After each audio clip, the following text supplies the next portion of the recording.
"Daddy, that beggar is my sister," shouted the millionaire's son, pointing to a dirty girl on the sidewalk. The millionaire looked and froze when he saw his dead wife's features on that little street girl. Within seconds, forgotten memories and an ancient pain swept over him like a gale. And there, in the midst of the urban chaos, began the biggest turning point of his life, the search for the daughter he never knew existed.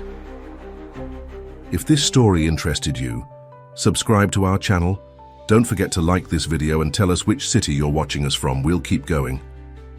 Manhattan's streets pulsed with their usual morning rhythm as Alexander Bennett's armored car glided through traffic.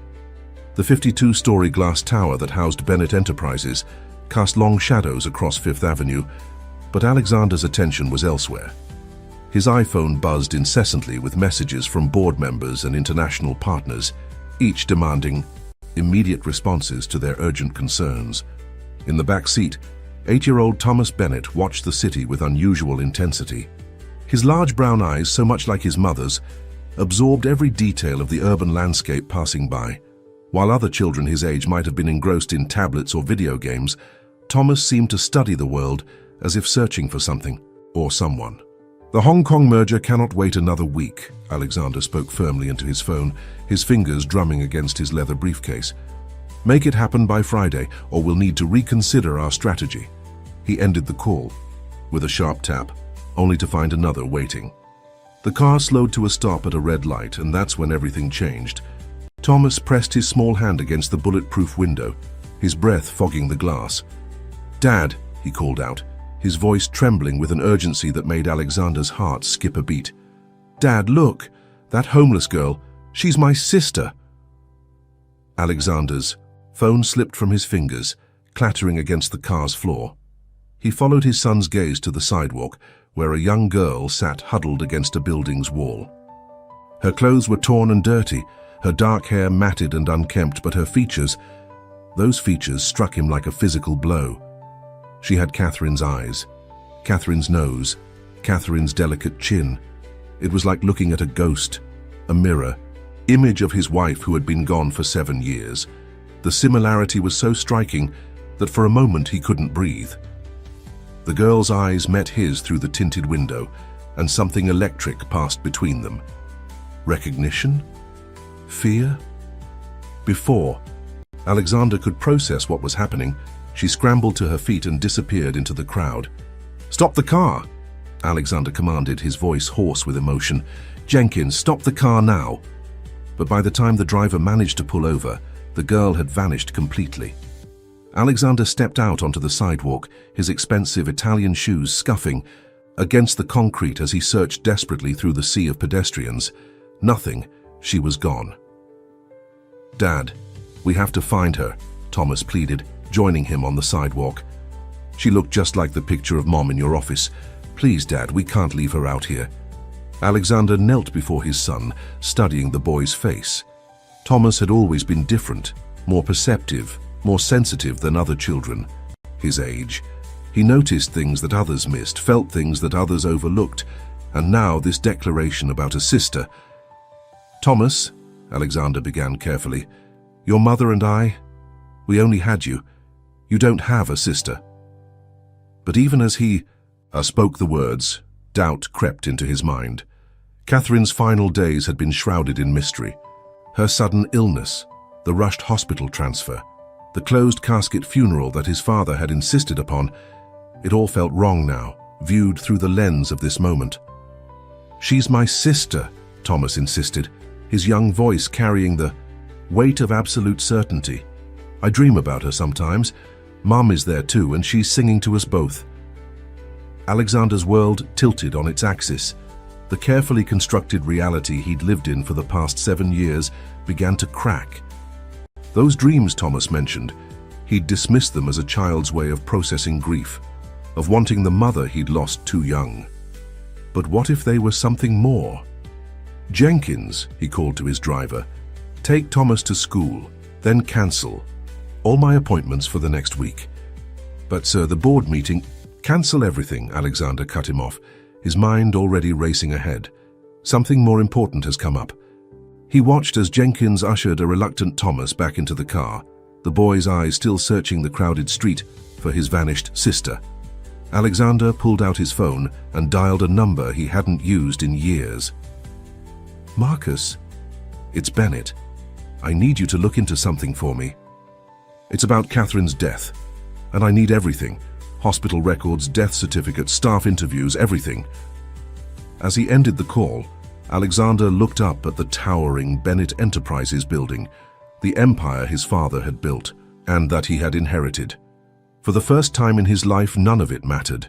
The only thing that mattered was the truth he could feel slipping through his fingers like sand. The girl's face haunted him. Those eyes, Catherine's eyes, held secrets he was now determined to uncover, no matter the cost. And somewhere in the back of his mind, a memory stirred. Catherine's last words to him before she was taken away. "Protect them both, Alex. Promise me." He hadn't understood then. But now, standing on that busy Manhattan street, Alexander Bennett finally began to comprehend the weight of a promise he'd failed to keep.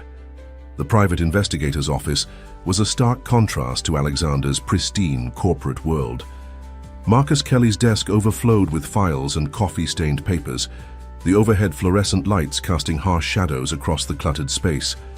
But Marcus was the best at what he did, and right now, Alexander needed the best. "This doesn't add up, Alex," Marcus said, spreading documents across his desk. "The death certificate says Catherine died at St. Matthew's Hospital, but I've got city records showing that facility was closed for renovations 3 months before her supposed death. And the doctor who signed it? Dr. James Morrison? He doesn't exist, at least not in any medical registry I can access." Alexander's hands clenched into fists as he stared at the fraudulent death certificate. "Keep going. The timeline is wrong too. You told me Catherine was admitted for severe depression and anxiety. The hospital transfer papers show she was moved to a specialized facility, but there's no record of which one. The next document we have is the death certificate, dated 2 weeks later." But here's where it gets interesting. Marcus pulled out a thick folder. "I found records of a Jane Doe admitted to Evergreen Psychiatric Center on the same day Catherine was supposedly transferred. The admission was ordered by someone with enough influence to bypass standard protocols." Evergreen Psychiatric, Alexander's blood ran cold. The facility was known for its discretion and its exclusive clientele, and its connections to his father, Richard Bennett. "Show me everything you have on that admission." Marcus handed him a grainy security camera photo. The image showed a woman being helped from a car, her face partially obscured, but her profile achingly familiar. This was taken at Evergreen's rear entrance. The timestamp matches Catherine's transfer date. Alexander studied the photo, his heart pounding. "She was pregnant," he whispered, noting the subtle swell of her abdomen that the loose hospital gown couldn't quite hide. "What did you say?" Marcus leaned forward. "Catherine was pregnant when she disappeared. We hadn't told anyone yet. She wanted to wait until after the first trimester." Alexander's voice cracked. "My father, he never approved of our marriage, said Catherine wasn't Bennett material, called her unstable, said she'd destroy the family name." Marcus's expression darkened. "Alex, Evergreen isn't just a psychiatric facility. It's got a fully equipped medical ward, including," he hesitated, "including a maternity unit, under the table, off the books." The implications hit Alexander like a physical blow. If Catherine had been alive when she arrived at Evergreen, if she had been pregnant, the girl on the street, he breathed, Thomas's vision, it wasn't a coincidence. "There's more," Marcus said quietly. "I found a series of payments from a Bennett Family Shell Corporation to various children's homes and foster care facilities across the state. The payments started around 9 months after Catherine's admission to Evergreen." Alexander stood abruptly, pacing the small office.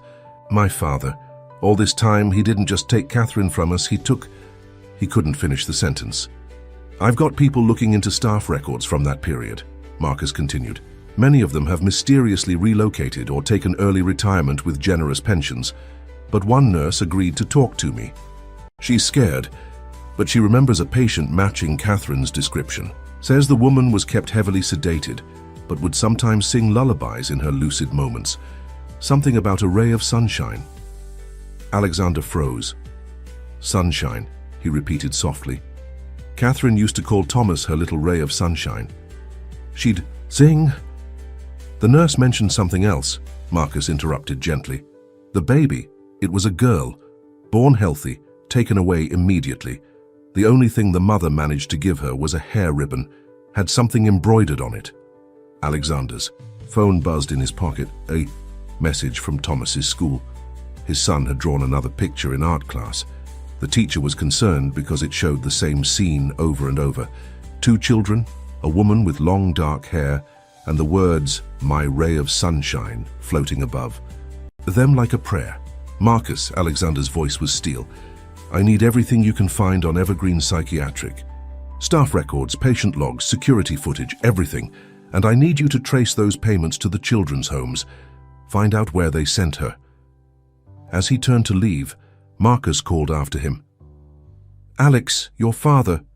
He's still on the board at Evergreen. If we start digging, then he'll know I'm coming, Alexander finished. Good. It's time he learned that some things are more important than the Bennett name. The Manhattan sunset painted the sky in shades of orange and pink as Alexander drove home, his mind racing with possibilities. Somewhere out there, his daughter was surviving on the streets. Somewhere, Catherine might still be alive, trapped in a drug-induced prison. And in between it all was his father, the puppet master who had orchestrated this elaborate devastation. Thomas was waiting when he arrived home, clutching his latest drawing. Dad, he said solemnly, I drew her again. Do you believe me now? Alexander knelt before his son, touching the carefully drawn figures on the paper. Yes, Thomas, I believe you, and we're going to find them both, your sister and your mother. I promise. This time it was a promise he intended to keep. Sarah Chen stared at the stack of documents on her desk at the New York Times, her coffee growing cold beside her laptop. After 15 years as an investigative journalist, she thought she'd seen everything. But this was different. The manila envelope had arrived anonymously that morning, containing records that made her hands shake with a mixture of professional excitement and personal rage. Private psychiatric facilities, operating without oversight, she muttered, scanning through the papers. Falsified death certificates, illegal detentions, forced sedation. Her fingers traced the names of prominent families involved, stopping at one that made her breath catch: Bennett. Sarah had her own reasons for investigating psychiatric facilities. 10 years ago, her sister had disappeared into one, supposedly voluntarily. The official story was that Marie had checked herself in for depression treatment. 3 months later, she'd supposedly checked herself out. No one had seen her since. The journalist pulled up her database of similar cases.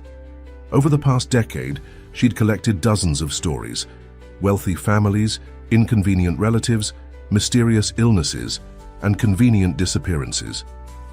But she'd never had proof, never had the documentation to connect the dots. Until now. Her phone buzzed, a text from her contact inside Evergreen Psychiatric Center. Need to meet. Not safe to talk here. Usual place, 1 hour. The cafe was busy enough to provide cover, but quiet enough for conversation. Nancy, a nurse who'd worked at Evergreen for 20 years, sat in their usual corner booth, her hands wrapped around a cup of chamomile tea to stop their trembling. They're destroying records, Nancy whispered, glancing nervously around. Ever since Alexander Bennett started asking questions about his wife's case. But they missed something. A logbook I kept. Personal notes about the patients they wanted us to forget. Sarah leaned forward. Tell me about Catherine Bennett. She wasn't like the others. Most patients there, they're truly ill or too drugged to fight back, but Catherine, she was different. Even heavily sedated, she was aware. She would memorize the nurses' faces, the doctors' names. She kept track of time by counting meal deliveries. Nancy's voice cracked. When her baby was born, she fought so hard they had to restrain her. She just wanted to hold her daughter. Just once. The baby, what happened to her? Richard Bennett arranged everything. The girl was taken to St. Agnes Children's Home, but she ran away 6 months later. She was just 5 years old. Nancy pulled out a worn notebook from her purse. I kept track of her when I could. The social workers called her Luna because she was brought in on a full moon night. But Catherine, she had another name for her. Ray of Sunshine, Sarah finished, remembering the documents on her desk. Nancy nodded. Catherine would sing that over and over, even through the sedation. My ray of sunshine, my ray of sunshine. When they increased her medication to stop, the singing, she found other ways. She'd trace the words on her sheets, scratch them into the walls when no one was looking. Sarah's recorder captured every word, but her mind was already racing ahead. Nancy, is Catherine Bennett still alive? The nurse's eyes darted to the cafe window. They moved her last week after. Alexander started investigating. I don't know where, but she slid a piece of paper across the table. This is the transport company they used, and Sarah, Richard Bennett, personally supervised the move. Back in her office, Sarah began connecting. Threads on her investigation board. Photos, documents, and sticky notes created a web of corruption and power. At the center was Richard Bennett, patriarch, philanthropist, and puppet master of a decades-long conspiracy. Her phone rang, an unlisted number. Ms. Chen, this is Alexander Bennett. I believe we need to talk. Sarah's pulse quickened. Mr. Bennett, I was about to contact you myself. I know about your investigation, and your sister. His voice was tight with controlled emotion. I can help you find her if you help me expose what's happening at Evergreen. But we need to move, fast. My father's already started cleaning house. Why should I trust you? Sarah challenged. Your family's at the heart of this. Because like you, I know what it's like to have someone stolen from you. And because my 8-year-old son sees things in his dreams that he couldn't possibly knows, unless they're true. Sarah thought of her own investigation board, of Nancy's trembling hands, of all the families torn apart by power and greed. Tomorrow morning, my office, bring everything you have. As she hung up, a new email arrived. Security footage from Evergreen's loading dock dated 1 week ago. The video showed a medical transport van leaving at 3 a.m., followed by a luxury SUV with tinted windows. Sarah froze the frame on the SUV's license plate and smiled grimly. Richard Bennett wasn't as careful as he thought. The web of lies was beginning to unravel, and Sarah Chen was going to pull every single thread until it came apart completely. Luna huddled deeper into her worn jacket as the autumn wind whipped through the alley. 8 years on the streets had taught her every safe corner, every warm vent, every kind shop owner who might offer a stale bagel or a moment of shelter. But lately something felt different. She was being watched. It had started with the man in the expensive car, the one whose eyes had locked with hers through the tinted window. Something about him had felt familiar, like a half-remembered dream, and the boy in the back seat. She'd seen his face before in the fragments of memory that visited her at night. You need to eat something, dear. Maria, the owner of a small Venezuelan restaurant, pressed a warm container into Luna's hands. You're looking too thin. Luna managed a smile. Maria was one of the few people she trusted, one of the few who asked no questions about her past. Thanks, Maria. I'll try to pay you back someday. Nonsense, just promise me you'll consider talking to that social worker who came by yesterday. Carmen's good people. She really wants to help. Luna's grip tightened on the container. The social worker, Carmen Rodriguez, had been different from the others. She hadn't tried to force Luna into a shelter or threatened to call the authorities. Instead, she'd just sat nearby, sharing her own lunch and talking softly about nothing in particular. She left her card, Maria added gently, sliding it across the counter. Luna pocketed the card without looking at it. She had a system. Trust no one. Accept help cautiously. Never stay in one place too long. It had kept her alive this long. But the dreams were getting stronger. A woman's voice singing softly, the scent of lavender, a ribbon with embroidered words she could almost read. And now that man in the car. She made her way to her current sleeping spot, a forgotten maintenance room in an abandoned subway station. Luna had discovered it months ago, picking the lock with skills learned from necessity. Inside, she'd created a semblance of home, a relatively clean mattress, a battery-powered lamp, some books rescued from recycling bins. Pulling out her most prized possession, Luna ran her fingers over the faded ribbon. The embroidery was barely legible now. My ray of... The last word had been lost to time and where, but in her dreams she knew it was sunshine. The sound of footsteps echoing through the tunnel made her freeze. No one else knew about this place. She quickly gathered her essentials into her backpack, ready to run. Hello? A woman's voice, Carmen, the social worker. I followed you to make sure you were safe. I'm not coming closer. I just want to talk. Luna's heart raced. No one had ever found her here. How did you find me?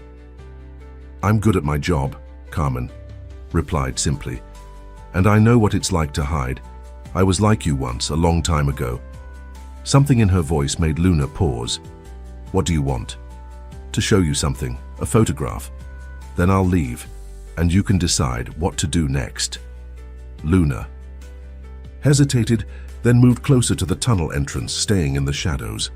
Carmen slowly withdrew a photo from her jacket and held it up to the dim light. It was a hospital photo, dated 15 years ago. A woman in a hospital bed, heavily sedated but beautiful, with Luna's eyes and face, and in her arms, barely visible before being taken away, was a newborn baby with a familiar ribbon in her tiny hand. Her name is Catherine Bennett, Carmen said softly, and she's been asking for her ray of sunshine every day for 15 years.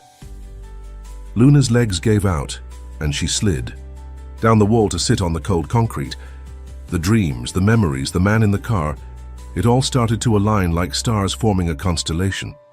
There's a man looking for you, Carmen continued, and a little boy who somehow knew you were his sister. But more importantly, there's a woman who never forgot you, never stopped fighting to remember you. The question is, are you ready to remember her too? Luna's fingers found the ribbon in her pocket, tracing the familiar embroidery. In her mind, the woman's voice sang clearer than ever. My ray of sunshine, my ray of sunshine. If I come with you, Luna whispered, will you tell me everything? Carmen's smile was gentle but determined. No, I'll do something better. I'll help you find the truth yourself. But Luna, we need to move fast. There are people who don't want this family reunion to happen. For the first time in years, Luna felt something dangerous bloom in her chest. Hope. The private medical facility in upstate New York stood like a fortress among manicured gardens, its modern architecture a stark contrast to the antiquated practices within. In a room on the third floor, Catherine Bennett sat in a chair by the window, her dark hair now streaked with silver, her once vibrant eyes focused on the distance.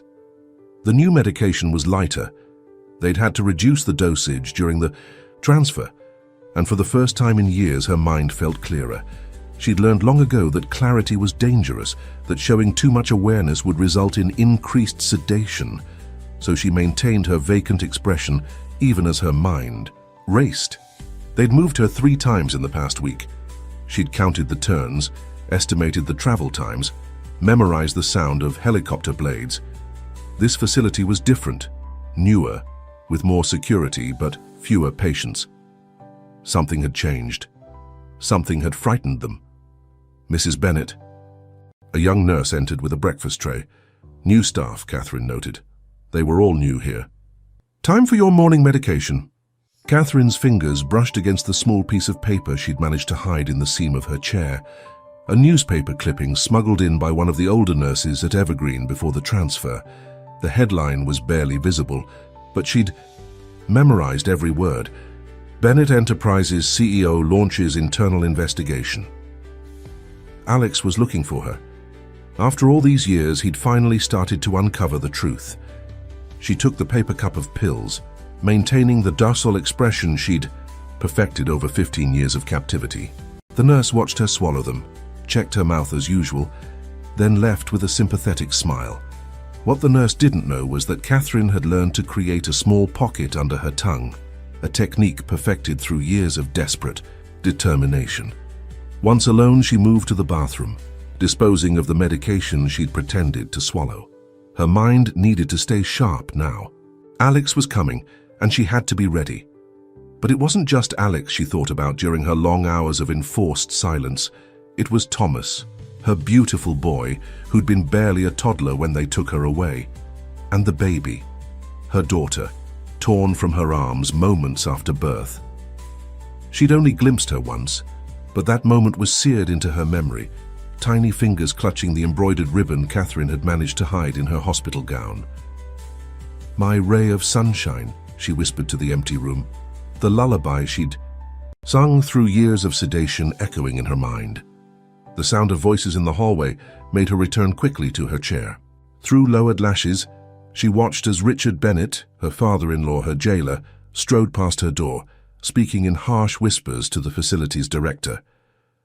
"The journalist is becoming a problem," Richard's voice carried through the thin walls. "And Alexander's getting too close. We need to move her again. With all due respect, Mr. Bennett, frequent transfers increase the risk of exposure. The staff at Evergreen are already talking." "Then silence them. I didn't spend 15 years protecting the family name to have it destroyed now." Catherine's fingers dug into the arms of her chair, but her face remained impassive. Richard had always been obsessed with the Bennett legacy. Her pregnancy had been the final straw. Another heir, one he couldn't control, one who might inherit her mother's instability. But Richard had miscalculated. He'd assumed the medications would eventually break her, that years of isolation would erase her memories. Instead, they'd only sharpened her resolve. Every day she'd forced herself to remember Alex's laugh, Thomas's first steps, the weight of her newborn daughter in her arms. She'd counted days by meals, mapped the facility by counting footsteps, memorized staff rotations and security patterns, and she'd listened. Through the haze of sedation, she'd gathered fragments of information. The night nurse who mentioned a homeless girl with familiar eyes, the janitor who spoke of Alexander Bennett asking questions at shelters, the security guard who complained about a persistent journalist. A soft knock at her door interrupted her thoughts. A different nurse entered, older, with kind eyes that held a hint of purpose. "Time for your walk in the garden, Mrs. Bennett." Catherine recognized the slight accent, the careful way the nurse held herself. This was no ordinary staff member. As they walked through the corridors, the nurse spoke in a whisper, her words measured and precise. "My name is Carmen Rodriguez. I'm a social worker. I found your daughter." Catherine's step faltered, but years of practice kept her expression neutral.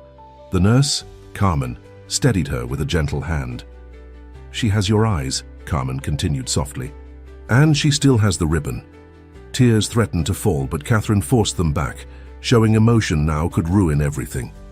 Instead, she squeezed Carmen's hand once, a signal she understood. "Your husband and Ms. Chen from the Times are building a case," Carmen murmured as they reached the garden. "But Richard Bennett knows. He's planning to move you again, somewhere even Alexander won't find you." Catherine's mind raced. After 15 years of waiting, everything was happening at once. Her daughter was alive, Alex was searching, and now, finally, she had an ally on the inside. As they turned back toward the building, Catherine made her decision. She'd spent 15 years playing the docile patient, waiting for a chance. She wouldn't wait any longer. Her children needed her. "When?" she whispered, her voice rusty from disuse. Carmen's response was equally quiet. 3 days. Be ready." For the first time in 15 years, Catherine Bennett felt the corners of her mouth turn up in a real smile. Richard had wanted to break her, to erase her. Instead, he'd created his own worst nightmare, a woman with nothing left to lose and everything to fight for. Alexander Bennett's office at the New York Times building was a far cry from his usual corporate suite. Sarah Chen had cleared a space among her investigation boards and files, creating a makeshift command center for their joint mission. Thomas sat nearby, drawing in his sketchbook while the adults worked. "The transport company was a dead end," Sarah announced, pinning another document to the board. "Shell Corporation, like everything else connected to your father."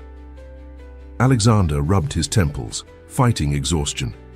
"But we confirmed Catherine's location." "Until yesterday." Sarah's expression was grim. My source says they're planning another move. Soon. Thomas looked up from his drawing. She's in a white building with blue windows. There are lots of flowers outside and mountains in the background. Both adults turned to stare at the boy.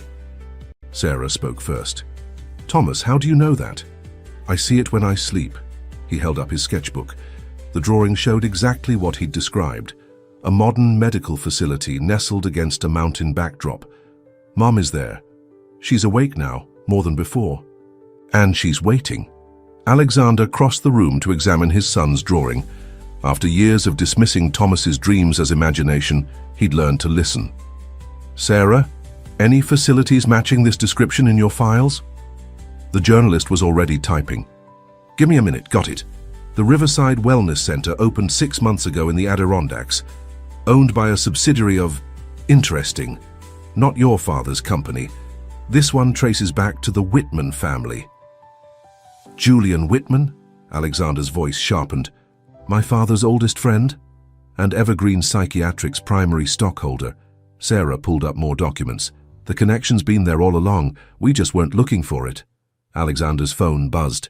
A text from Marcus Kelly. Got the nurse's logbook. Records of every patient transfer from Evergreen, including where they went. Meeting in 20. Before he could respond, Sarah's computer chimed with an incoming email. Her expression changed as she read it. Alexander, it's from Carmen Rodriguez. She's made contact with Catherine. The room seemed to freeze. Even Thomas stopped drawing, his young face intense with concentration. She's lucid, Sarah continued reading. They've reduced her medication during the transfers. And Alexander, she remembers everything. Every day, every person, every detail of what they did to her. Alexander gripped the edge of Sarah's desk, his knuckles white. The girl? Our daughter? Carmen. Found her. She's safe, but we have to move fast. Your father's already suspicious of Carmen's credentials. If he digs too deep, he'll find out she's working with us. Alexander straightened. Decision made. How soon can you have the story? Ready? Sarah gestured to her investigation board. The basic framework is done. I just need to verify the Whitman connection and... She paused as another email arrived. It's from Nancy at Evergreen. She's sending security footage from the night Catherine gave birth and copies of the real medical records. Dad? Thomas's voice was quiet but urgent. Someone's here to see you. They turned to find Luna standing in the doorway, Carmen Rodriguez beside her. The girl's resemblance to Catherine was even more striking in the office's bright light. She clutched her worn backpack with one hand, the faded ribbon visible between her fingers. I remember the song, Luna said softly, her eyes fixed on Thomas's drawing. She used to sing it every night, even when they tried to make her stop. Thomas walked over to his sister, taking her hand as if they'd never been apart. I know, I heard it too. Alexander watched his children, the son who'd never stopped believing and the daughter he'd failed to protect, and felt something shift inside him. The corporate warrior, the dutiful son, the cautious businessman, those versions of himself fell away. What remained was simply a father, ready to tear down heaven and earth to make his family whole again. Sarah, he turned to the journalist, how quickly can you get a camera crew to the Riverside Center? Within the hour. I have a contact at Channel 7 who's been following this story. Carmen? The social worker nodded. Catherine will be ready, but Richard Bennett has a private helicopter on standby. If he suspects anything. He already does. Marcus Kelly strode into the office waving a file. Just intercepted this. Transfer orders signed this morning. They're moving her tonight. Alexander looked at the assembled group, the determined journalist, the undercover social worker, the private investigator, and his two remarkable children. Years of power plays and corporate negotiations had taught him to recognize defining moments. This was one. Then we move now, he declared. Sarah, call your camera crew. Marcus, get me everything you have on Riverside security protocols. Carmen, can you get back in? My shift starts in 3 hours. Good. Alexander knelt before his children. Thomas, Luna, so you ready to help us bring your mother home? Their matching expressions of fierce determination were all the answer he needed. The Bennett family was about to be reunited, and Richard. Bennett was about to learn that some things were more powerful than money, influence, or carefully guarded reputations. The truth was finally coming to light. Richard Bennett stood at the window of his penthouse office, watching storm clouds gather over Manhattan. The empire he'd built over 5 decades sprawled before him, towers of glass and steel bearing the Bennett name, each one a testament to his vision of legacy and power. But now, that legacy was threatening to crumble. His phone buzzed with an urgent message from Julian Whitman. Channel 7 news van spotted heading toward Riverside. Alexander's making his move. Richard's jaw clenched. He'd underestimated his son's determination, had dismissed Thomas's strange perceptions as childhood fantasy. But most of all, he'd underestimated Catherine's resilience. 15 years of chemical restraints hadn't broken her spirit. They'd only made her more dangerous. "Mr. Bennett?" His assistant's voice crackled through the intercom. "The board. Members are assembled in the conference room. Tell them I'll be there shortly." He straightened his tie, checking his reflection in the window. The face that looked back at him was that of a man who'd sacrificed everything for control. The conference room fell silent as he entered. These were men and women who'd helped build his empire, who'd looked the other way when necessary, who'd understood that sometimes difficult decisions had to be made for the greater good. "Ladies and gentlemen," he began, his voice steady despite the chaos erupting around him, "we face a crisis. My son, influenced by emotional manipulation and false memories, is about to make public accusations that could destroy everything we've built." The Catherine situation, Julian Whitman spoke from his seat at the table. "I thought that was handled." It was, until Alexander started listening to his son's imaginings. Richard's lip curled slightly. "Now he's allied himself with a journalist from the Times.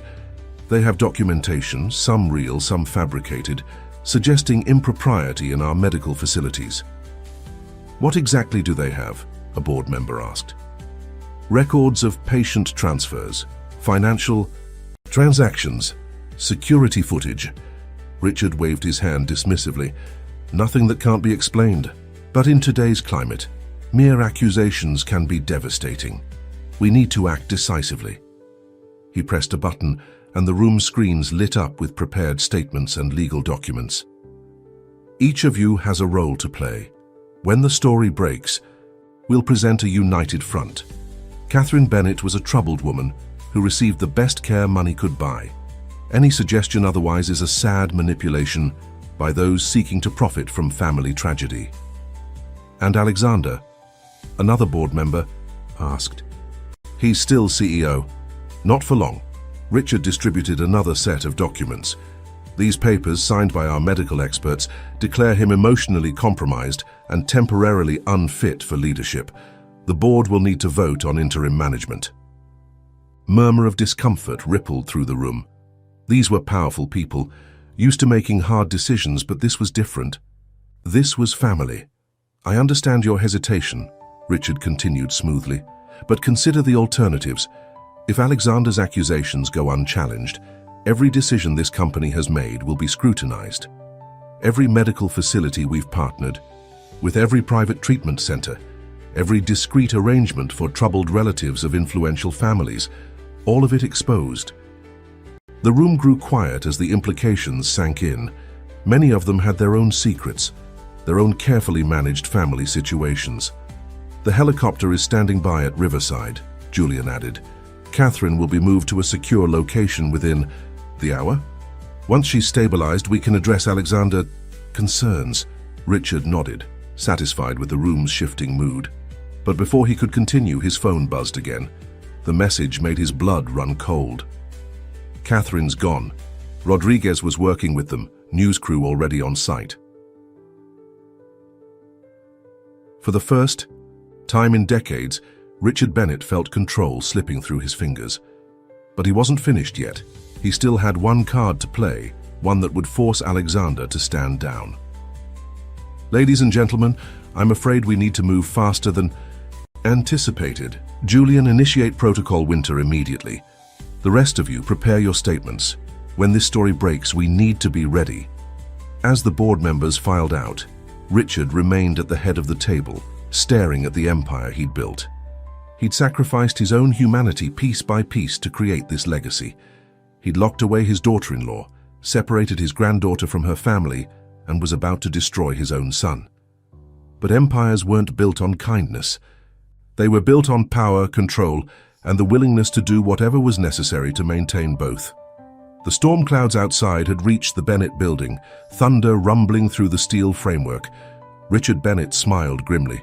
Let Alexander come with his journalists and his evidence.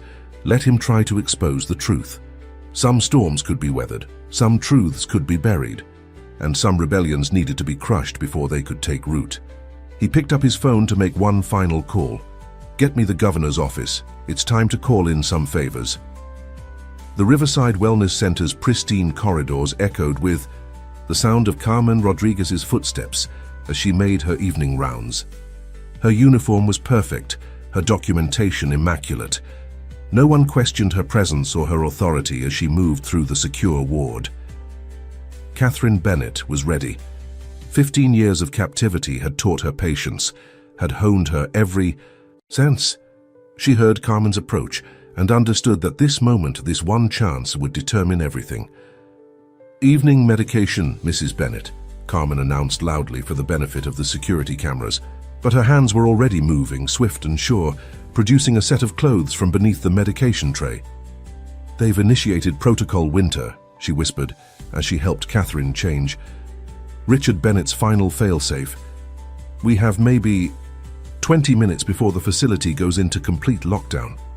Catherine's fingers, stiff from years of disuse, fumbled with the buttons of the nurse's uniform.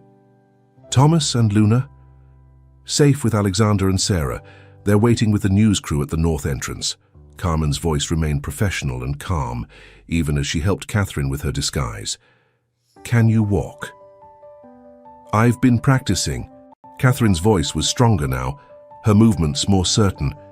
Every day of reduced medication had brought back more of her strength, more of her determination.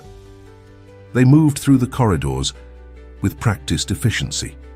Carmen had spent weeks memorizing the security patterns, the staff rotations, the blind spots in the camera coverage. But Protocol Winter would change everything.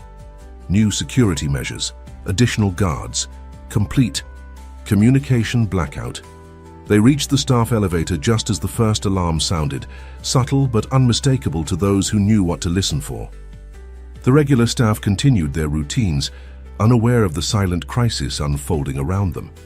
Mrs. Whitman is asking for her evening tea, Carmen announced loudly as they passed the nurse's station. The staff barely glanced up, accustomed to the routines of their wealthy, demanding patients. But Catherine's heart nearly stopped when she saw the figure striding through the main entrance. Julian Whitman himself, his face twisted with barely contained rage as he spoke urgently into his phone. Richard, they're already here. Channel 7's van is at the north gate, and Alexander's lawyer just served us with papers. We need to wait.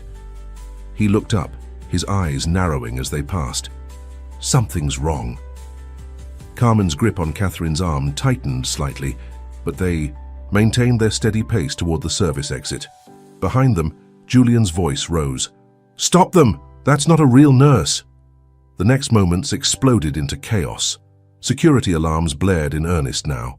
Heavy doors began sliding shut throughout the facility. But Carmen and Catherine were already running, years of planning and preparation driving them forward. They burst through the service entrance into the rain-soaked evening. Lightning illuminated the scene. News vans with satellite dishes, police, cars with flashing lights, and Alexander Bennett standing with two children beside a black SUV. Mom! Luna's voice cut through the storm, through 15 years of separation, through every barrier Richard Bennett had tried to build between them. Catherine's legs nearly gave out at the sight of her daughter, no longer the newborn torn from her arms, but a beautiful young woman with her eyes and her spirit. And Thomas, so grown, so brave, holding his sister's hand like he'd never let go. But there was no time for reunions. Security teams were emerging from the building, and Julian Whitman's voice was growing closer, shouting orders into his phone. Get in. Sarah Chen called from the news van. We're live in 3 minutes. Alexander reached them first, supporting Catherine as her strength wavered. She looked up into his face, lined now with years of worry and determination, and saw the same, love that had sustained her through 15 years of darkness. I never stopped looking, he whispered. I never stopped fighting, she replied. They reached the van just as the helicopter appeared over the mountain ridge, Richard Bennett's final attempt to maintain control. But it was too late. Sarah Chen's camera was already rolling, capturing every moment of the escape, every proof of the conspiracy.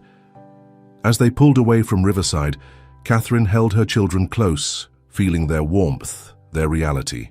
The storm raged outside, but inside the van a different kind of storm was breaking, one of truth, of justice, of a family finally reunited. It's over, Alexander said softly, watching the facility disappear in the rain. Your father can't hide this anymore. But Catherine, who had learned to read every nuance of danger during her captivity, knew better. No, she said, her voice quiet but certain. This is just the beginning. Richard Bennett won't let go of his empire without a fight. She looked at her family, her brave, determined family who had never stopped believing, never stopped searching. They had won this battle, but the war for truth was far from over. The storm clouds parted briefly, revealing a sky painted in shades of gold and purple. Somewhere in that sky, a ray of sunshine broke through, a promise of hope, of healing, of battles yet to come. The Bennett Towers executive boardroom hummed with tension as Richard Bennett faced the hastily assembled crisis management team. Outside, rain lashed against floor-to-ceiling windows, while inside dozens of screens displayed breaking news coverage of Catherine's escape. Channel 7 has been broadcasting live for the past hour, his media director reported, her voice tight with stress. The footage of Mrs. Bennett's rescue has already gone viral. Social media is exploding with hashtags: Bennett scandal, justice for Catherine, corporate corruption. Richard remained unnaturally calm, his fingers steepled before him. And our response? We've released the prepared statement about Catherine's mental health history, but it's not gaining traction. The public is more interested in the nurse's logbook and the falsified death certificate. There's also significant attention on Luna's story. The homeless daughter of a billionaire family resonates strongly with enough. Richard's voice cut through the room like a blade. Get me Governor Phillips. The room fell silent as Richard's call was connected. James? Yes, it's time. Execute the warrant. Across town, in the small studio apartment, Sarah Chen used as a safe house, Catherine sat surrounded by her family while the journalist prepared for her live broadcast. The reunion was everything she'd dreamed of during her long imprisonment. Thomas's gentle hand in hers, Luna's head resting against her shoulder, Alexander's protective presence behind them. Mom. Luna's voice was soft, still testing the word that had been denied her for so long. What was I like as a baby? Catherine's hand trembled as she stroked her daughter's hair. Perfect. You were perfect. You had these bright, curious eyes that seemed to take in everything. And when they took you away, her voice broke. I used to dream about you, Thomas said. Both of you. I'd hear Mom singing and Luna was always there too, even though I'd never met her. The Bennett gift, Catherine murmured. Your grandmother had it too, the ability to see what others couldn't. That's why Richard feared her, why he was so determined to control the family line. Alexander tensed at the mention of his father. Sarah's broadcast goes live in 10 minutes, once the full story breaks. A sharp knock at the door cut him off. Carmen, who had been watching through the window, suddenly straightened. Police. At least 6 cars. Alexander Bennett, a commanding voice called through the door. This is Detective Morgan with the NYPD. We have a warrant for Catherine Bennett's detention and emergency psychiatric evaluation. Sarah's face went pale. They can't. We have evidence. My father's influence runs deep, Alexander said grimly, especially with the current governor. Catherine stood slowly, years of institutional conditioning warring with her newfound freedom. No, I won't go back. Mum, Luna grabbed her hand, panic flashing in her eyes. The pounding on the door grew louder. "Mr. Bennett, we're authorized to use force if necessary." Alexander's mind raced, years of corporate strategy merging with desperate need to protect his family. "Sarah, is your broadcast setup ready?" The journalist nodded. "Everything's in place. We go live in 8 minutes." "Can you stream from a moving vehicle?" Sarah's eyes lit up with understanding. "The van has satellite capability, but we'll need a distraction to get past the police." "I can help with that." Marcus Kelly's voice crackled through Sarah's laptop. The private investigator had been monitoring the situation from his own surveillance position. "There's a service entrance through the basement. Maintenance tunnel connects to the next building. I've got a car waiting on the other side." Catherine looked at her children, then at Alexander. Years of helplessness fell away as determination took its place. "We run. Together." The pounding at the door became a systematic attempt to break it down. Carmen moved swiftly, gathering essential documents and equipment while Sarah packed her broadcasting gear. "Thomas, Luna," Alexander's voice was steady despite the chaos. "Stay close to your mother. Carmen, you lead. You know the tunnel system. Sarah, you're with me. We need that broadcast to go live the moment we're clear." 3 minutes until they breached the door, Marcus reported through the laptop. Catherine squared her shoulders, gathering strength she didn't know she had. For 15 years, she'd been a prisoner, a victim, a ghost in her own life. But now, surrounded by her children, supported by allies who risked everything to help her, she felt something new emerging, something fierce and unbreakable. "Richard Bennett thinks he can still control us through fear and force," she said, her voice carrying over the sound of splintering wood. "He's about to learn that some things are beyond his control." The door shuddered on its hinges as Sarah quickly initiated her broadcast sequence. In less than 10 minutes, the truth would be unstoppable, streaming live to millions of viewers, backed by irrefutable evidence and testimony. Thunder crashed outside as the Bennett family prepared to run once more. But this time was different. This time they were together. This time they were ready to fight back. And somewhere in the storm-dark city, Richard Bennett was about to discover that the empire he'd built on secrets and control was no match for the power of a family united by love and truth. Sarah Chen's hands were steady as she adjusted her camera settings in the back of the moving news van. Years of investigative journalism had prepared her for high-pressure situations, but this was different. This was personal. "We're live in 60 seconds, she announced, her voice carrying over the sound of Marcus's expert driving through rain-slicked streets. "Mrs. Bennett, are you ready?" Catherine sat straight-backed beside her children, her face composed despite their harrowing escape through the maintenance tunnels. Years of institutional control had taught her to hide her emotions, but now that mask would serve a different purpose. "I've been ready for 15 years, she replied softly. Alexander watched the streets through the van's tinted windows, his phone buzzing constantly with messages from the corporate world he'd left behind. Board members were choosing sides, stock prices were fluctuating wildly. The Bennett empire was trembling on its foundation. Going live in 5, 4, 3... The red light blinked on, and Sarah's professional voice filled the van. "Good evening.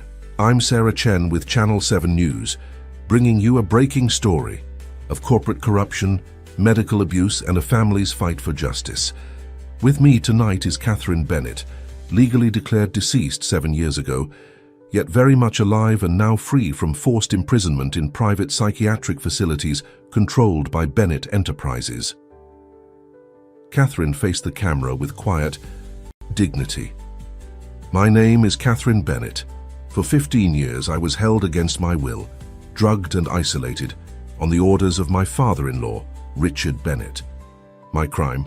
Carrying a child he feared would threaten his control over the family legacy."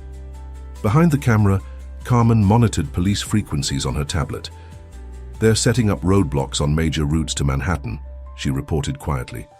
"But they don't know about Marcus's back routes." The satellite feed showed viewer numbers climbing exponentially as Catherine continued her story. Social media exploded with reactions, shares, and demands for justice. In corporate offices across the city, employees of Bennett Enterprises watched in stunned silence as their company's darkest secrets were exposed. "The evidence is irrefutable," Sarah narrated, displaying documents on a split screen. Falsified death certificates, illegal medical procedures, suspicious financial transactions spanning decades. But perhaps most shocking is the human cost. Luna Bennett, born in captivity and separated from her family, forced to survive on the streets of New York, while her grandfather presided over a multi-billion-dollar empire. Luna squeezed her mother's hand as the camera turned to her. "I always knew I belonged somewhere," she said, her voice strong despite her years of hardship. "I had dreams, memories that didn't make sense until now. A song about sunshine, a mother's voice, a brother I'd never met but somehow knew." Thomas spoke next, his young voice carrying the weight of truth. "I saw them in my dreams too. Dad thought they were just nightmares, but they were real. They were always real." The van swerved suddenly as Marcus avoided a police checkpoint. "Alternative route engaged," he called back. "Stay focused on the broadcast." Sarah kept the camera steady as she addressed her audience. "We're coming to you live while still evading attempts by local law enforcement, acting on questionable orders to return Mrs. Bennett to custody. But the truth cannot be contained any longer." Alexander's phone buzzed again, a message from the board of directors. His eyes widened as he read it. "They're calling an emergency session. Shareholders are demanding my father's immediate removal." Richard Bennett's response to these allegations has been to attempt to have his own daughter-in-law forcibly committed again, Sarah continued, her voice carrying controlled outrage. "But this time, the world is watching." Catherine leaned forward, her face filling the frame. "To every family who has lost someone to these private facilities, to every person silenced by money and power, your truth matters. Your story matters.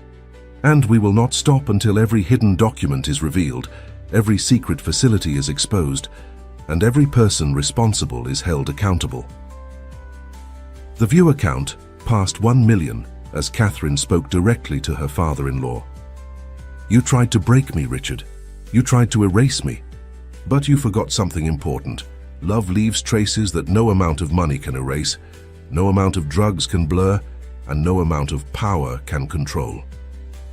Suddenly, Marcus's voice cut through the broadcast. "Incoming! Richard Bennett's private. Security detail 3 vehicles." But it was too late for Richard Bennett's interventions. The truth was already out, streaming live to millions of viewers, shared across every social media platform, picked up by international news outlets. The camera captured every attempt to stop them, every abuse of power, every desperate grasp at control.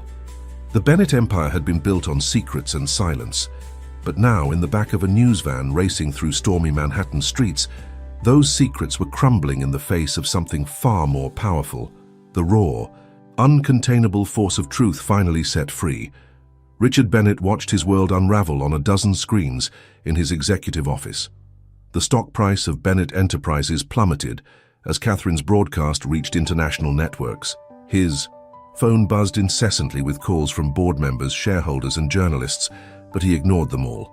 "Sir," his assistant's voice trembled through the intercom, "the FBI is in the lobby. They have a warrant." Richard's lip curled slightly as he switched off the intercom. He'd prepared for this possibility, even if he'd never truly believed it would come. His private elevator would take him to the helipad, where his pilot waited. A few hours to his private island. Then a network of offshore accounts and carefully maintained foreign identities would ensure his comfort. But as he reached for his briefcase, the elevator dinged unexpectedly.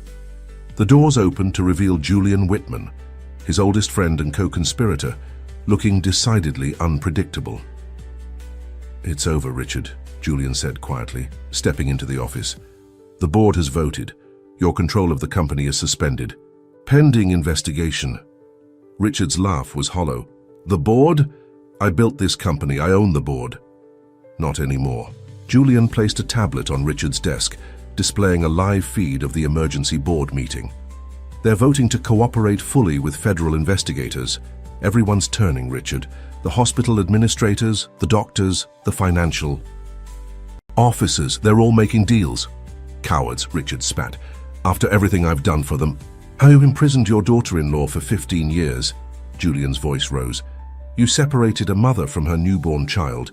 You falsified medical records, bribed officials, destroyed families. All for what? Control. For legacy. Richard slammed his fist on the desk. Everything I did was to protect the Bennett name, to ensure our position. Catherine was weak, emotional, unpredictable. Her children would have inherited her instability. Her children? Julian laughed bitterly. Have you seen them, Richard? Really seen them? Thomas, with his extraordinary perception. Luna, who survived years on the streets with her mother's strength and resilience. They're not unstable, they're extraordinary, and you were too blind to see it. The sound of footsteps in the corridor grew louder. Richard moved toward his private exit, but Julian blocked his path. Get out of my way. No. Julian stood firm. I've spent decades helping you destroy lives, telling myself it was necessary, that we were protecting something important. I watched you tear your own family apart, and I said nothing. Not anymore. Richard's hand moved toward his desk drawer, but Julian was faster. Looking for this? He held up a small key.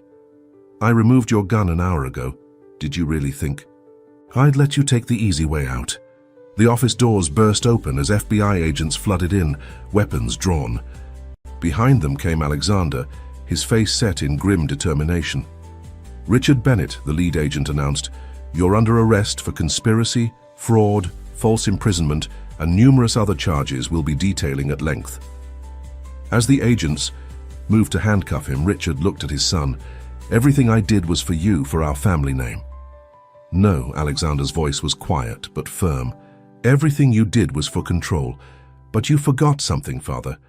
The Bennett name doesn't belong to you alone, and we're going to rebuild it into something better."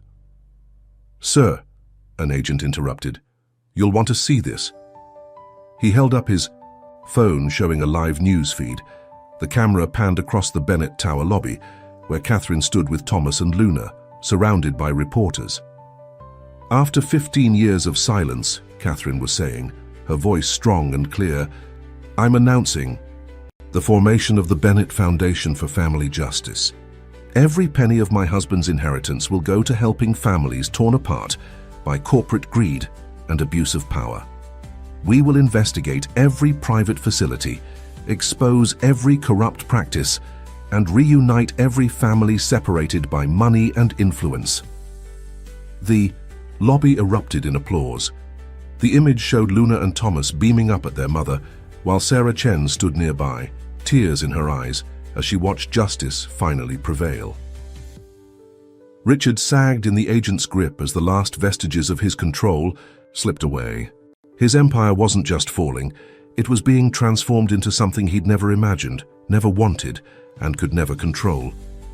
As they led him out, Julian's words followed him. "You know what the irony is, Richard? If you'd just loved them, really loved them without conditions or control, you could have had the greatest legacy of all, a family that changed the world for the better." The elevator doors closed on Richard Bennett's empire, not with a bang, but with the quiet certainty of justice finally served. Above the city, the storm clouds began to part, letting through the first rays of morning sun, nature's own subtle reminder that after the darkest night, light always returns. 1 month. After Richard Bennett's arrest, the Bennett penthouse was filled with morning light and the smell of fresh coffee. Catherine stood at the kitchen counter, still marveling at the simple pleasure of making breakfast for her family. Every ordinary moment felt extraordinary after 15 years of loss. "Mom!" Luna's voice carried from the living room. "They're talking about the foundation again." Catherine joined her children on the couch, where the morning news showed footage of the Bennett Foundation's first major initiative, a nationwide investigation into private psychiatric facilities and their connections to corporate interests. "In a groundbreaking development," the anchor reported, 3 more facilities have been closed following evidence of illegal detention practices. The Bennett Foundation, led by Catherine Bennett and supported by investigative journalist Sarah Chen continues to uncover networks of corruption while providing support for affected families. Thomas leaned against his mother's shoulder. "Did you see the drawings from the kids we helped? They're like the ones I used to make, but now they're happy drawings." Catherine wrapped an arm around her son. His gift, once dismissed as imagination, had become an invaluable tool in helping other families recognize signs of their own lost connections. The Bennett sensitivity, as they now called it, was no longer something to fear or suppress, but a gift to be understood and cherished. "Ready for the big day?" Alexander asked, entering with a tray of breakfast pastries. The past month had transformed him too. He'd stepped down as CEO of Bennett Enterprises to focus on rebuilding something more important, his family. Luna nodded eagerly. "Carmen's picking us up in an hour. We're visiting 3 families today who think they've found their relatives in the facility records." The doorbell rang, and Sarah Chen entered, carrying her ever-present laptop. "Morning, everyone." The Today Show interview is confirmed for next week. They want to focus on the Foundation's success in pushing for new legislation. "The Bennett Family Protection Act," Catherine mused, still amazed by how much had changed. The law, sparked by their story and supported by thousands of families, would create strict oversight of private medical facilities and protect patients' rights. "Julian Whitman called," Alexander added quietly. "He's continuing to cooperate with investigators. His testimony has helped identify dozens of other cases." Catherine nodded, grateful for the unexpected ally Julian had become. His decision to turn against Richard had marked a turning point, proving that even decades of complicity could be overcome by the choice to do what was right. "Have you visited him?"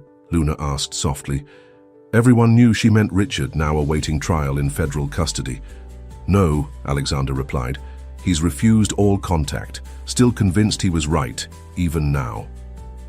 "Some people can't let go of control," Catherine said, gathering her children close. "But we can choose a different path." The penthouse filled with morning activity as they prepared for another day of foundation work. Carmen arrived, bringing updates from their legal team. Sarah set up for a video conference with international advocacy groups interested in their model. But before they dispersed to their various missions, the family gathered for a moment on the balcony. The city spread before them, no longer a place of shadows and secrets, but a landscape of possibility and hope. "I had a dream last night," Thomas announced. "But it wasn't like the old ones. It was just us together helping people, and everything was bright." Luna smiled, taking her brother's hand. "No more hidden sunshine." Catherine looked at her family.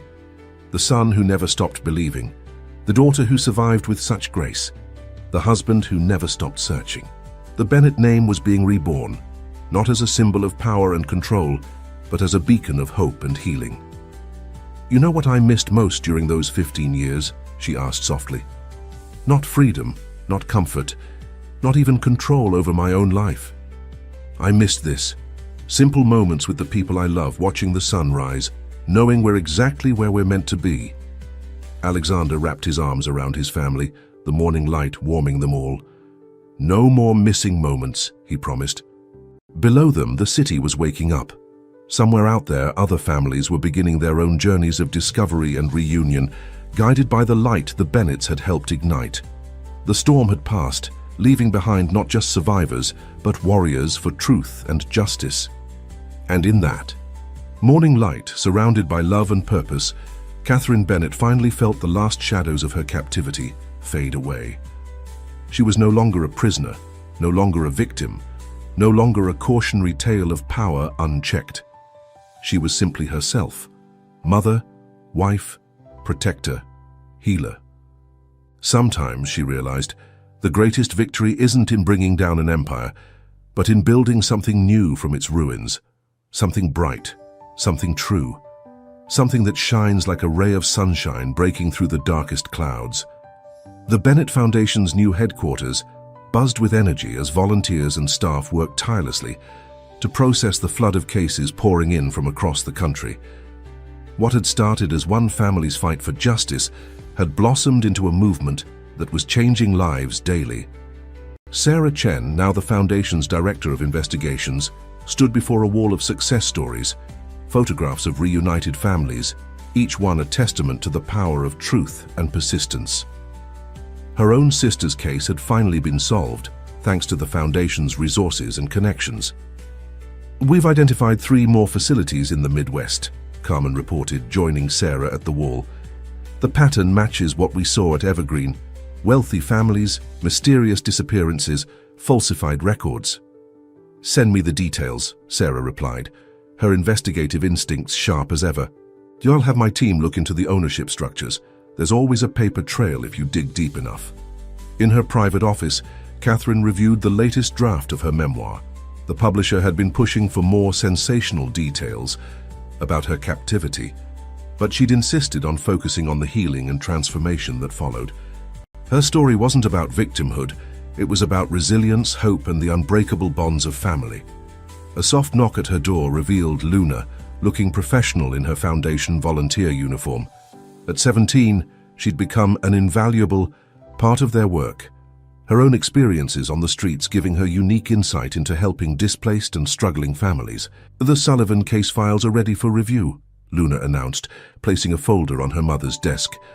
"The daughter's drawings remind me of Thomas's, lots of hidden messages and symbols." Catherine smiled, remembering how her son's mysterious drawings had once been dismissed as childish fantasy. Now they were recognized as valuable tools in understanding family connections and uncovering suppressed truths. "Speaking of Thomas," Luna continued, "he's in the children's center again. The kids really respond to him." Down in the Foundation's Children's Center, Thomas sat cross-legged on a colorful rug, surrounded by young people whose families were seeking help. At 15, he'd grown into his gift with grace and purpose, using his natural empathy to help others process their trauma and hope. "Sometimes the dreams tell us things we need to know," he was explaining to a young girl who reminded him of Luna. "They're not just dreams, they're messages from the heart trying to help us find our way home." Alexander, watching from the doorway, felt a surge of pride. His son, once considered too sensitive by Richard's harsh standards, was now helping heal the very kind of wounds his grandfather had inflicted. "Mr. Bennett," a young intern approached with a tablet, "the Senate committee is ready for your video testimony about the Family Protection Act amendments." Alexander nodded, heading to the conference room. The legislation they'd helped create was expanding, strengthening protections for vulnerable families and increasing oversight of private medical facilities. Every small victory helped ensure that what happened to Catherine could never happen again. In the building's rooftop garden, a space designed for quiet reflection and healing, Carmen met with a group of former facility staff who'd chosen to become whistleblowers. Like Julian Whitman, they decided that silence was no longer an option. "Your testimony matters," Carmen assured them, her own experience as an undercover nurse giving weight to her words. "Every truth you share helps expose the system and protect more families." The afternoon sun cast long shadows across the garden as the group shared their stories. Each account added another piece to the puzzle, another thread in the tapestry of truth they were weaving. Back in her office, Catherine received an unexpected call. The secure line meant only one thing. It was from the Federal Detention Center, where Richard awaited trial. "He wants to see you," the administrator explained. "He's been asking for weeks." Catherine's hand tightened on the phone as memories of captivity flickered at the edges of her mind. But she was no longer that helpless prisoner. She was stronger now, supported by love and purpose. "Tell him no," she said firmly. "Tell him to read my memoir when it comes out. That's all he needs to know." As she hung up, Catherine noticed a small package on her desk, a gift from one of the families they'd helped reunite. Inside was a handmade bracelet, woven with bright threads in sunshine. "Yellow?" The note read, "You showed us that even the darkest night can't last forever. Thank you for helping us find our light again." Catherine slipped the bracelet on, its cheerful colors a reminder of how far they'd come. The Bennett name, once synonymous with power and control, was being rewritten, one story, one family, one act of healing at a time. Outside her window, the city sparkled in the afternoon sun. Somewhere out there, other families were still searching, still hoping, still fighting to reconnect. And thanks to the Foundation's work, they wouldn't have to fight alone. The evening sunlight streamed through the windows of the Bennett family's restored brownstone, casting warm shadows across the living room where 3 generations now gathered for their weekly family dinner. The formal dining room of the old penthouse had been replaced by this cozy space filled with photographs, children's artwork, and the comfortable chaos of a home well loved. Luna moved through the kitchen with easy confidence, helping Catherine prepare the meal. The years of separation had left their marks, but mother and daughter had developed their own rhythm, finding connection in shared moments and simple tasks. "Did you see the latest interview requests?" Luna asked, chopping vegetables with practiced efficiency. "They want to do a documentary about the Foundation's 2-year anniversary." Catherine smiled, stirring the soup that had become a family favorite. "What do you think? Are we ready to share our story in that format?" "I think it's time," Thomas called from the living room where he was setting the table. "People need to see that healing is possible, that families can be whole again." The doorbell rang, and Alexander welcomed Sarah and Carmen, no longer just allies in their fight for justice, but cherished extensions of their family. Behind them came Marcus Kelly, the private investigator whose dedication had helped uncover the truth, now the Foundation's head of security. "Something smells amazing," Sarah commented, hanging up her coat. Her recent engagement ring caught the light. She'd finally found time for her own happiness amid their ongoing work. As they settled around the table, Catherine looked at the faces gathered there. Each person had played a crucial role in their journey from darkness to light, from broken to whole. Even Julian Whitman, though not present, had become an unexpected ally in their continuing mission to help other families. "I had a call from the prosecutor's office today," Alexander mentioned as they passed the bread. "Father's appeal was denied. The conviction stands." A moment of silence fell over the table. Richard Bennett's trial had made national headlines, exposing decades of corruption and abuse of power. His conviction had set precedents that were still reshaping corporate accountability and patient rights. "Have any of you visited him?" Carmen asked gently. "I did," Thomas said quietly. "Last week. He's different now. Smaller somehow. He asked about everyone, especially Luna and Mom." Catherine reached for her son's hand, amazed at his capacity for compassion. "What did you tell him?" "The truth. That we're happy. That we're helping people. That the Bennett name means something good now." Thomas paused. "He cried, I think, just a little." Luna leaned against her mother's shoulder. "Do you ever wonder what would have happened if he'd just accepted us, all of us, just as we were?" "Sometimes," Alexander admitted. "But then, we wouldn't be who we are now.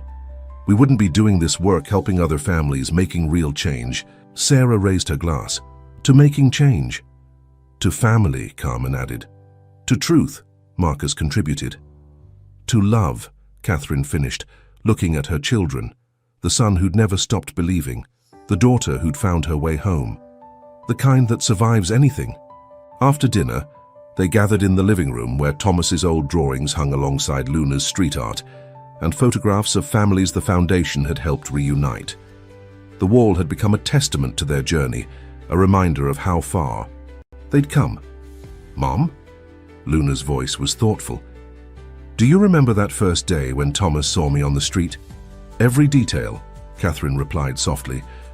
"I keep thinking about that moment, how close we came to missing each other. If Thomas hadn't looked up at exactly that second, if you hadn't kept fighting all those years." "But we did find each other," Thomas interjected, "because some connections can't be broken, not by time or distance or even people who try to keep us apart." Catherine gathered her, children close, breathing in the miracle of their presence. The scent of lavender, her signature fragrance now reclaimed from memory, mingled with the lingering aromas of dinner and the subtle perfume of Sarah's flowers on the table. Outside, the city lights began to twinkle in the gathering dusk. Somewhere in those streets, other families were finding their way back to each other, guided by the light the Bennetts had helped ignite. The Foundation's work continued, growing stronger with each passing day, each reunited family, each truth unveiled. The afternoon faded into evening as stories were shared, memories revisited, and plans made for the future. This was their victory, not just surviving but thriving, not just healing but helping others heal, not just finding their way back to each other, but showing others the way home. In the quiet moments between conversations, Catherine caught Alexander's eye and smiled. They'd rebuilt something beautiful from the ruins of control and fear. The Bennett legacy was no longer measured in property or power, but in lives transformed, families reunited, and love restored. And that, she knew, was the greatest triumph of all. 5 years had passed since that fateful morning when Thomas spotted his sister through a car window. The Bennett Foundation now occupied the entire floor of a renovated historic building in Manhattan, its windows looking out over the same streets where Luna had once sought shelter. Today was special. Catherine stood at the podium in the Foundation's main conference room, facing a crowd of reporters, supporters, and families. The occasion? The official signing of the expanded Bennett Family Protection Act, now strengthened by additional provisions for oversight and accountability. 5 years ago, Catherine began, her voice steady and strong, we made a promise, not just to our own family, but to every family torn apart by abuse of power and privilege. Today, with the signing of these expanded protections, we take another step toward fulfilling that promise.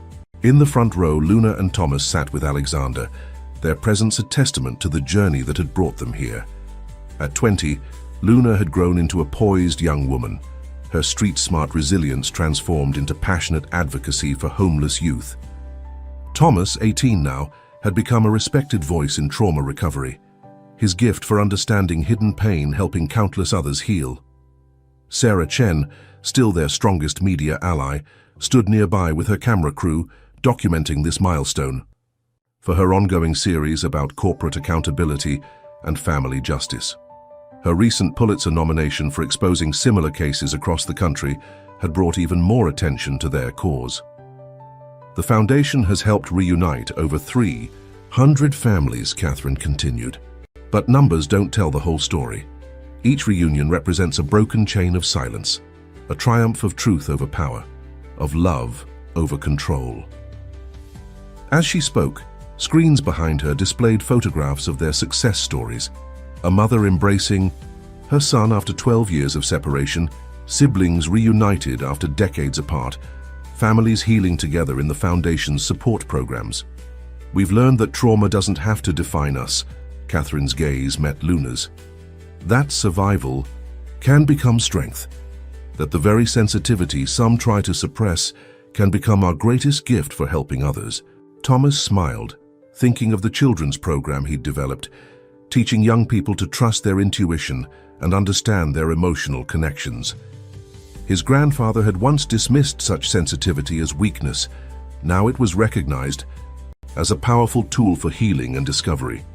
Alexander watched his family with quiet pride. The Bennett name had been transformed, not through the corporate power his father had prized, but through the authentic strength that came from vulnerability, truth, and unconditional love. After the ceremony, as the crowd mingled and celebrated, Carmen approached Catherine with urgent news. "We found another facility," she said quietly. "In Colorado. The pattern matches exactly what you experienced." Catherine's expression remained calm, but her eyes flickered with determination.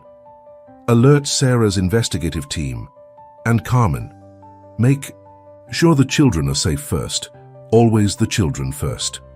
Later that evening, in the privacy of their home, the family gathered in what had become their favorite tradition, a quiet dinner together, sharing stories and plans. Luna had just returned from an outreach program she'd started for street youth, while Thomas was preparing to start college, planning to study psychology and continue his work with the Foundation. "I visited him today," Alexander said softly, and they all knew he meant Richard. Their monthly visits had become a kind of ritual, not of reconciliation exactly, but of understanding. Richard Bennett, serving his sentence in a federal facility, had slowly begun to show signs of change, small moments of regret, quiet acknowledgements of the pain he'd caused. "How was he?" Catherine asked, her voice free of the fear that had once accompanied any mention of her father-in-law. "Different," Alexander replied. "He asked about the foundation, actually seemed interested in the work we're doing. And he had something for you, Luna." He handed his daughter a small, worn envelope. Inside was a photograph. Catherine as a young mother, holding baby Thomas, her pregnancy with Luna just beginning to show. On the back, in Richard's precise handwriting, "I was wrong. The real Bennett legacy was always in your heart, not in my control." Luna traced her mother's young, hopeful face in the photograph.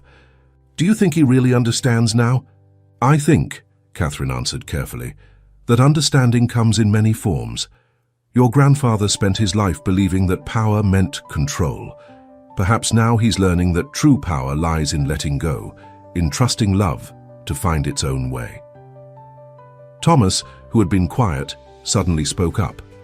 "Do you remember what you told me that first day, Dad, when I said I saw Luna through the car window?" Alexander nodded. "I told you it was impossible, that you didn't have a sister." "And now look at us," Luna smiled, reaching for her brothers. "And all those impossible things turned out to be true." Catherine looked around at her family, whole, healing, and helping others find their way to the same peace. The old Bennett empire had crumbled, but from its ruins had grown something far more valuable, a legacy of truth, justice, and unconditional love.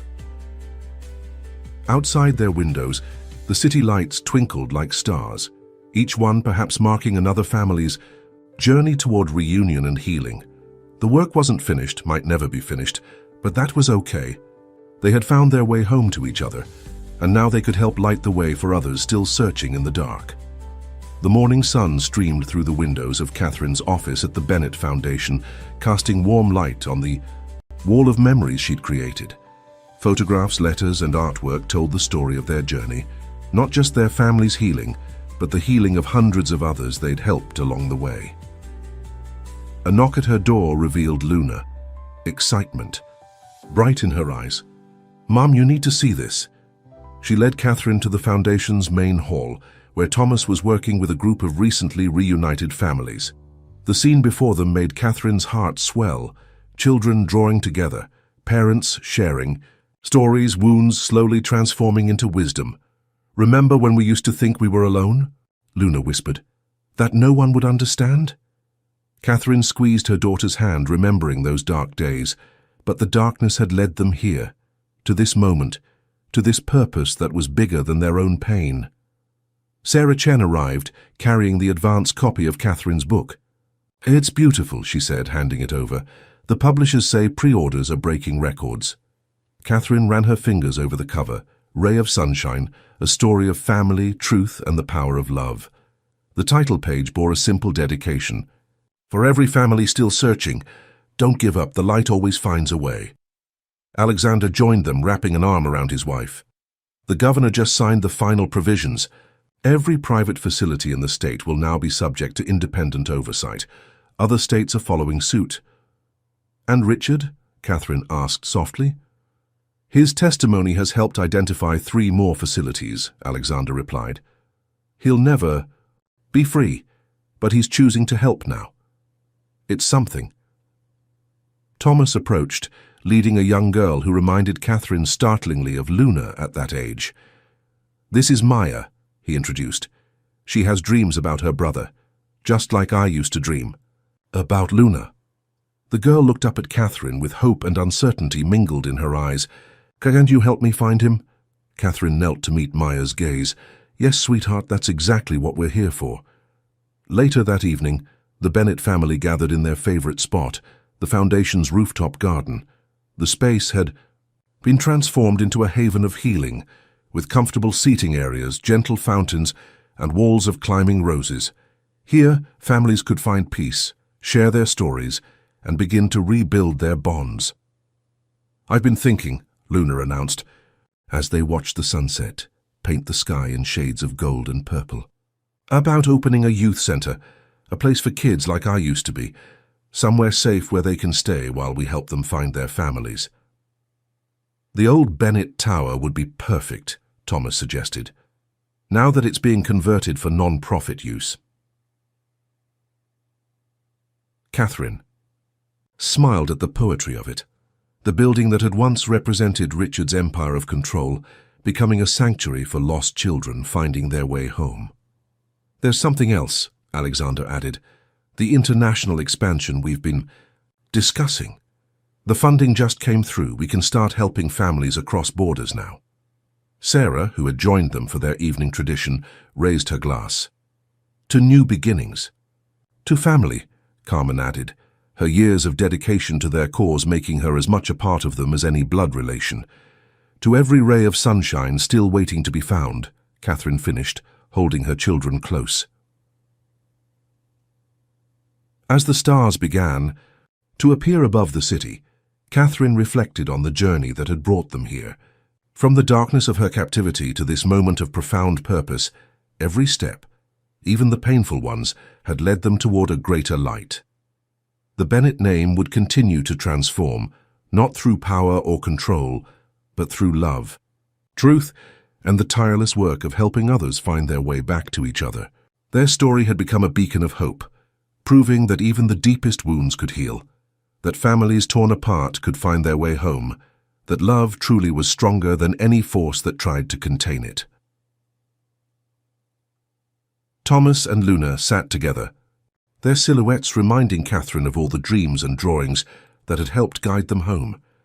Her children had grown into extraordinary young people, turning their own pain into purpose, their sensitivity into strength. In the gentle evening breeze, Catherine could almost hear the echo of her old lullaby, the one she'd sung through years of sedation, the one that had helped her children recognize each other across time and distance. "My ray of sunshine, my ray of sunshine." But now, it wasn't just a song of longing. It was a promise fulfilled, a truth proven, a light that would continue to shine for generations to come. Through the Foundation's work, through their family's example, through every story of healing and reunion, that light would help guide others home. This was their real legacy, not an empire of glass and steel, but a network of healing, hope, and unconditional love that would continue to grow and transform lives long after their own story had become legend. Above them, the first star of evening appeared, bright and steady against the darkening sky. Tomorrow would bring new challenges, new families to help, new truths to uncover. But tonight, in this moment, surrounded by love and purpose, they were exactly where they were meant to be. They were home. 10 years had passed since the day Thomas spotted Luna through the car window. The Bennett Foundation had grown into an international organization, with offices in 12 countries and a network of support that spanned the globe. But today, they were focused on something more intimate, a celebration of life, love, and the power of never giving up. The Foundation's main hall had been transformed for a special event, the 10th anniversary of Catherine's rescue and the family's reunion. Hundreds of people filled the space, families they'd helped, advocates they'd trained, supporters who'd believed in their mission from the start. Luna, now 25 and the Foundation's youth program director, stood at the podium addressing the crowd. 10 years ago, I was a lost girl on the streets, carrying nothing but a faded ribbon and fragments of memories. Today, I stand before you as proof that love can survive anything, distance, time, even the most determined efforts, to erase it. In the front row, Catherine and Alexander sat with Thomas, now a respected child psychologist, whose work with traumatized families had revolutionized reunion therapy. Beside them, Sarah Chen, now head of the Foundation's Global Investigation Unit, wiped away tears as she filmed the proceedings for her latest documentary. The Bennett name once stood for power and control, Luna continued. Today it stands for something else, hope. Hope for every separated family, every lost child, every parent searching in the dark. We're here to tell you that the light always finds a way home. The screens behind her displayed a montage of their work over the past decade. Families reuniting, children finding their way back to parents, siblings recognizing each other across years of separation. Each image told a story of healing, of truth triumphant, of love restored. But our work isn't finished, Luna's voice grew stronger. Every day, we discover new cases, new facilities, new families torn apart by greed and abuse of power. That's why today, we're announcing the launch of the Global Family Reunification Initiative. Catherine stepped forward to join her daughter at the podium. The years had added silver to her hair, but had only strengthened the determination in her eyes. This initiative will extend our reach to every corner of the world. No border, no corporation, no power structure will stop us from helping families find their way back to each other. As she spoke, Thomas operated the presentation, showing maps of their planned expansion, statistics of families already helped, and projections for the future. But it was the personal stories that moved the audience most. Testimonials from families who'd found each other through the Foundation's work. Alexander watched his family with quiet pride. The Bennett legacy had been completely transformed, becoming something his father could never have imagined. A force for healing, for justice, for unconditional love. Later that evening, in a quieter moment, the family gathered in Catherine's office. The space had become a sanctuary of memories, its walls covered with photographs, letters, and artwork from families they'd helped. "Do you ever think about him?" Thomas asked softly. They all knew he meant Richard. Catherine touched a frame, containing the last photograph Richard had sent them before his passing 2 years ago. In it, he sat in the prison library, surrounded by case files he was reviewing to help identify more separated families. His final acts had been attempts at redemption, helping expose the very system he'd once controlled. "He found his way to the light," she answered. "In his own time, in his own way." Luna's phone buzzed with news from their European office. Another family had been reunited in Berlin. This was their life now. Constant movement, constant progress, constant reminders of why their work mattered. Sometimes, I wonder, Luna mused, about that day in the car. What if Thomas hadn't looked up at that exact moment? What if Dad hadn't stopped to listen? "That's why we do this work," Thomas replied, "to make sure other families don't have to rely on chance, moments, to create systems that actively help people find each other." The setting sun painted the office in shades of gold, reminding Catherine of another sunset long ago when she'd first whispered her daughter's nickname through a haze of forced sedation. "My ray of sunshine." Now that Ray had become a beacon lighting the way for countless others. The Bennett Foundation wasn't just an organization, it was a movement, a revolution of love and truth against the forces of control and separation. As evening settled over the city, the family stood together at the window, watching the lights come on across Manhattan. Each light seemed to represent another family's story, another chance for reunion, another opportunity to prove that love could overcome any obstacle. 10 years, Catherine whispered, holding her children close. "And we're just getting started." The city sparkled before them, full of promise and possibility. Their work would continue, their light would spread, and their story would keep inspiring others to never give up, to keep searching, to believe in the unbreakable bonds of family love. The morning sun streamed through the windows of the Bennett Foundation's new global headquarters, casting warm light across the Wall of Hope. A massive digital display showing real-time updates of ongoing reunification cases around the world. Catherine stood before it, watching as new points of light appeared, each representing another, family beginning their journey home. "Mom?" Luna's voice drew her attention. "It's time." Today marked another milestone, the inaugural ceremony of the Catherine Bennett Institute for Family Justice, a training center dedicated to preparing the next generation of advocates, investigators, and healers. The auditorium was filled with students from around the world, each committed to carrying the Foundation's mission forward. Thomas, now an internationally recognized expert in trauma recovery and family reunification, took the stage first. 10 years ago, our family discovered something powerful, that love leaves traces that no force can erase. Today, we're teaching others how to follow those traces, how to help families find their way back to each other. The audience listened intently as he explained the Institute's groundbreaking methods, combining traditional investigation techniques with emotional intelligence, trauma-informed care, and the latest in global data analysis. Sarah Chen, who had helped design the investigative curriculum, joined him on stage. "Every family story matters," she declared. "Every separation deserves attention.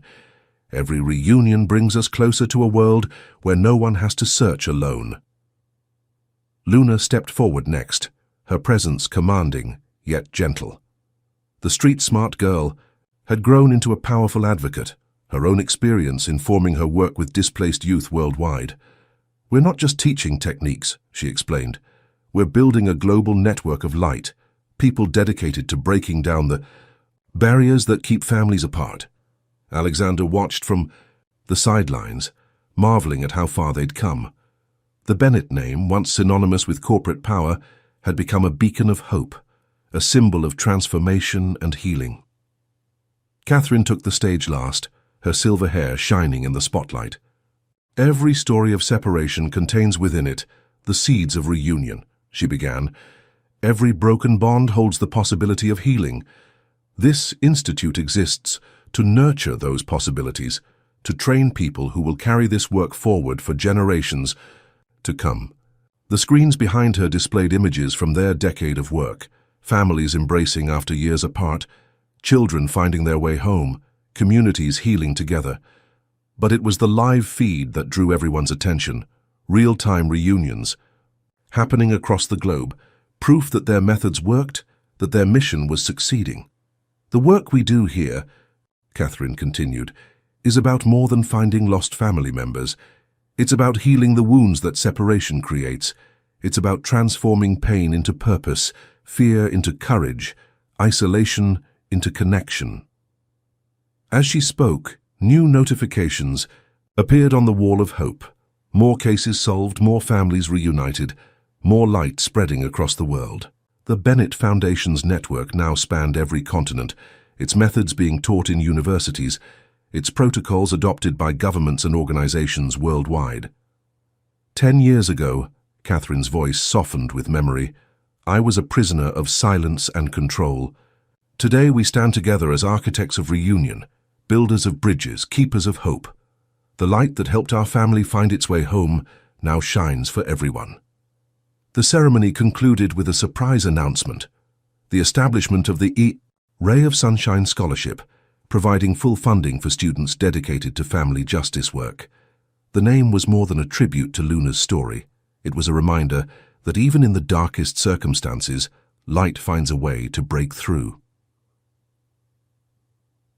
Later. That evening, the Bennett family gathered in their favorite spot, the Institute's rooftop garden. The city spread before them, a tapestry of lights and possibilities. Luna and Thomas sat with their parents, sharing stories and plans for the future. "Do you remember the ribbon?" Luna asked, touching the preserved original now displayed in the Institute's museum. "How something so small could carry so much meaning." Like Thomas's drawings, Catherine smiled. "Sometimes the smallest things hold the biggest truths." Alexander wrapped his arm around his wife, remembering the long journey that had brought them here. "We've created something beautiful from the darkness," he said softly. "No," Catherine corrected him gently. "We've helped reveal the light that was always there, in every family's love, in every heart's hope, in every soul's yearning to find its way home." As night fell over the city, the wall of hope continued to pulse with new life, new stories, new beginnings.